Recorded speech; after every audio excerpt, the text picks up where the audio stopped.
Didn't pay attention about the color scheme because there's like a green for Bruce Willis Yep. characters. There's like Ochre, purple for yes. Samuel's character and yellow for James' Yeah. character. How did you come up with it? Like, All psychological meanings behind them.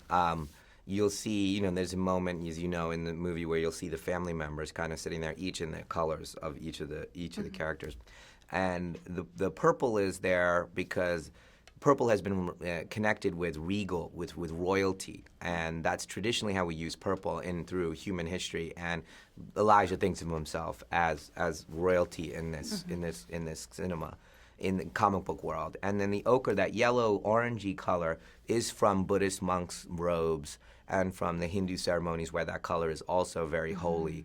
And he's a prophet. The beast is a prophet. He's an evangelist. He's there to protect the broken. And so I thought of him that way. Oh, wow. And then the green is kind of life-giving color. Green has always been used for a life-giving color for obvious reasons. Of the organic, when something green, and David is the protector of life.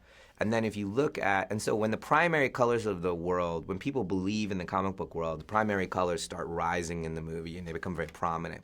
And when they stop believing in their powers, it starts to drain back into kind of very neutral, like, bland colors, very light blues and things like that. So the pink room is pink because it's moving from red to white. That's where you stop believing, where they're draining belief out of you. So anyway, these are all my theories. Who knows if anybody's getting any of this. I was wondering, how was it for you to work with Bruce again?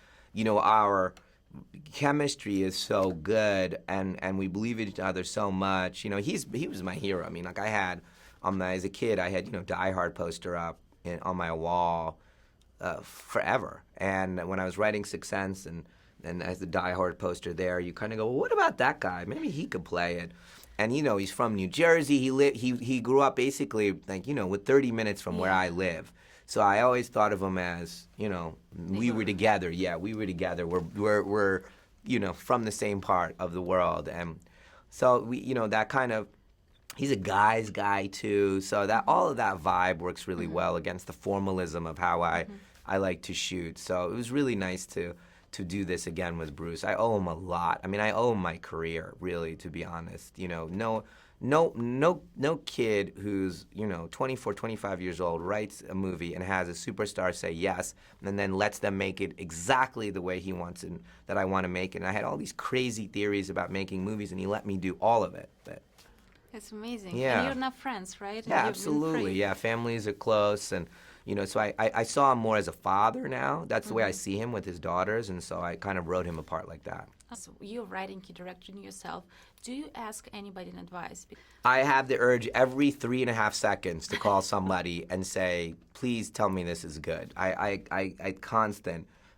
try not to tell anybody anything as I'm writing. I'm trying to listen and hear what it is that's wrong, and you're going, this doesn't work, why is it not working?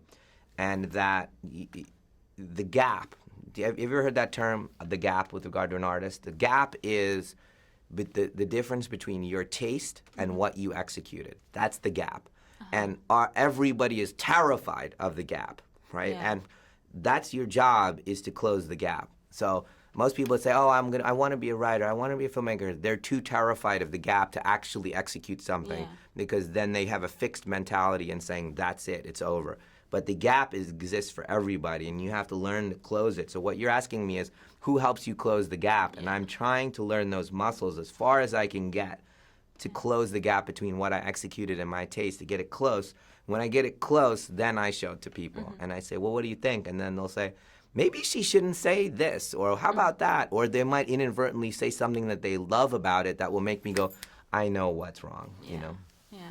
But true artists, I feel like they're never happy with their result. No, you keep, always because you never evolving. actually close that gap. Your cameos, do you always write them in the beginning? No, it's written into the script to try to figure it out, because it's hard to cast me. It really is. It's just a wacky thing, Indian guy with curly hair and just, what's he doing in your movie? What is he doing? And so you have to find a good place for it, and it pulls the audience out. When they see me, they kind of go, oh my God, and then they start talking to each other, and the narrative gets lost for a second. So you have to find exactly where you want the wink to happen. And I wasn't as well known at that, visually I wasn't as well known. And I remember going to a screening of Signs with the audience, and then they started to applaud when I got out of the car, and I was like, uh-oh, we have to be careful about this from here on out. Yeah. But Unbreakable, like suddenly a huge trend to like this movie. Yeah. So, like suddenly everybody likes it. Yeah. So what do you think about it? Like why suddenly people realize it's a great movie when it's like it was always been a great movie? So, You know, I went to a basketball game on Friday in Philadelphia, and the players, the professional athletes, were coming up and saying that they had just watched. You know, the professional athletes are 20s, right? So they coming up to me and they go, "Hey man, I just watched Unbreakable on Netflix. Hey man, I just saw Unbreakable. That's dope, man. It's dope." And I was thinking about your question. Why does everybody seem to love it now when it wasn't that case back in the day? I don't know the answer to that. I think maybe the idea of comic books seems easier to digest now. Back in those days, no one had made a comic book movie. So, all those players that came up, or whoever it is, they've seen a lot of comic book movies now. And so they have the context to start from, hey, wow, this is an interesting new way of thinking about comic books, even though it was the first way of thinking about comic books. So I don't know the answer to it. I'm just super, super happy that everybody seems to be enjoying the films. you're just ahead of your time. I don't know about that. It's true.